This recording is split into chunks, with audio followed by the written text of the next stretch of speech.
Hey everyone, so today I'm going to guide you through how to request payments using InfinitePay.io.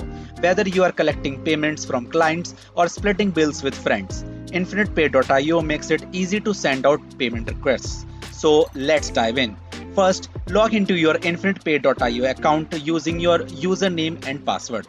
Once logged in, navigate to the Payments or Request Money section. This is where you can create and manage payment requests. Click on Create New Request or similar option. Enter the amount you want to request and any details or notes for the recipient. Choose the recipient from your contacts list or enter their email address or phone number. This is how they will receive the payment request. Review the details of your request. When you are ready, select Send or Request Payment to send the payment request to the recipient. The recipient will receive a notification with your payment request. They can then review the details and choose to accept or decline it.